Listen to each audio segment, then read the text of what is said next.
ابھی ہمارے درمیان خداوند کے خادم پاسٹر رضوان ہیں، ہم ان سے خداوند کا زندگی بخش پاک کلام سنیں گے۔ آپ سب کی بھرپور تعلیموں میں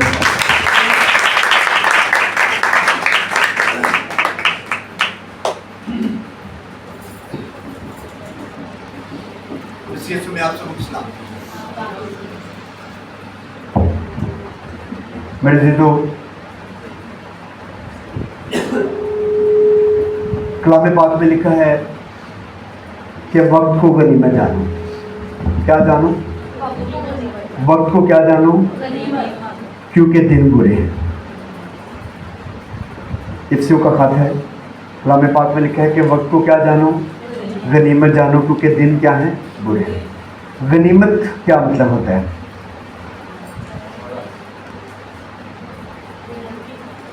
غنیمت کا کیا مطلب ہے؟ اہم جاننا، وقت کو جاننا، قیمتی جاننا۔ تو وقت کو قیمتی جانو، کیونکہ دن کیا ہیں؟ برے ہیں۔ اور میرے عزیزو، جو وقت آج ہمیں خدا نے دیا ہے، ہو سکتا ہے یہ وقت ہمیں دوبارہ نہ ملے، اس لیے خدا کا کلام ہمیں خبردار کرتا ہے کہ وقت کو غنیمت جانو، کیونکہ دن کیا ہیں؟ برے ہیں۔ میرے عزیزو، میں چاہوں گا کہ آپ گھر جا کے اس چیپٹر کو پورا پڑھیے گا۔ مقدس متی رسول کی معرفت لکھی گئی انجیل مقدس ہے اور اس کا 24واں باب ہے۔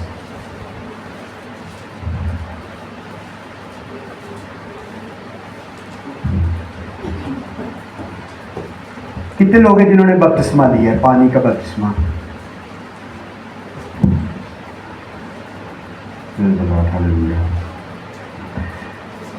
مقدس متی رسول کی معرفت لکھی گئی انجیل مقدس اور اس کا 24واں باب اور اس کی پہلی آیت۔ کلام پاک میں لکھا ہے، اور یسوع ہیکل سے نکل کر جا رہا تھا۔ یسوع ہیکل سے نکل کر، میں نے آپ سے سوال بھی پوچھ لینے، اس لیے ذرا دھیان سے آپ نے بیٹھنا ہے، ٹھیک ہے؟ کہ اس کے شاگرد اس کے پاس آئے تاکہ اسے ہیکل کی عمارتیں دکھائیں۔ خدا یسوع مسیح جا رہے ہیں اور ساتھ میں کون جا رہا ہے؟ اس کے شاگرد، اور شاگرد جو ہیں وہ یسوع مسیح کو ہیکل کی خوبصورتی دکھا رہے ہیں کہ اے ربی، اے استاد، دیکھیے کتنی پیاری کیا ہے؟ ہیکل ہے۔ اس نے جواب میں ان سے کہا، کیا تم ان سب چیزوں کو نہیں دیکھتے؟ میں تم سے سچ کہتا ہوں۔ کیا کہتا ہوں؟ میں تم سے سچ کہتا ہوں کہ یہاں کسی پتھر پر پتھر باقی نہ رہے گا جو گرایا نہ جائے گا۔ کلام پاک کا پڑھا اور سنا جانا ہم سبوں کے لیے باعث برکت ہو۔ میرے عزیزو، آپ میں سے کتنے لوگوں کو یہ معلوم ہے کہ مسیح کی یہ بات کب پوری ہوئی؟ یہ پروفیسی مسیح نے کہی، پیشن گوئی کی، اور یہ پیشن گوئی کب پوری ہوئی؟ ظاہر بھائی بتا رہے ہیں سن 70 میں، 70ویں عیسوی، یعنی مسیح جب آسمان پر اٹھائے گئے خدا یسوع مسیح، تو اس کے 70 سال بعد، آپ کو پتہ ہے مسیح کے آنے سے پہلے 68 سال پہلے جو روما ہے وہ اسرائیل پر کیا ہو چکے تھے؟ قابض۔ اور میرے عزیزو، 70ویں عیسوی میں، مطلب مسیح کے آسمان پر اٹھائے جانے کے 70 سال بعد یہ نبوت جو ہے یہ پوری ہوئی۔ جو رومی جرنیل ہے تیتس، اس نے اپنی فوج سمیت ہیکل کو کیا کر دیا؟ تباہ برباد کر دیا۔ یوٹیوب پہ بھی اس کے حوالے سے معلومات پڑی ہوئی ہیں، آپ سرچ کر سکتے ہیں۔ بہت سارے یہودی جو تھے اس وقت ہیکل کے اندر جمع ہو گئے، تلواریں لے کے اور ڈنڈے جو بھی ان کے پاس تھا۔ وہ روما سے آزادی حاصل کرنا چاہتے تھے۔ یہودیوں نے بغاوت کر دی رومیوں کے خلاف، اور بہت سارے یہودی جو ہیں میرے عزیزو، انہوں نے ہیکل کے اندر کیا لے لی؟ پناہ لے لی۔ اور وہ جو پناہ لیے ہوئے تھے ان پر بھی رومیوں نے، جو سپاہی تھے، انہوں نے کیا کیا؟ حملہ کیا، ان کو بھی بہت سارے لوگوں کو قتل کر دیا، اور میرے عزیزو ہیکل کو کیا کر دیا؟ تباہ و برباد کر دیا۔ یہ بات مسیح کی کیا ہوئی؟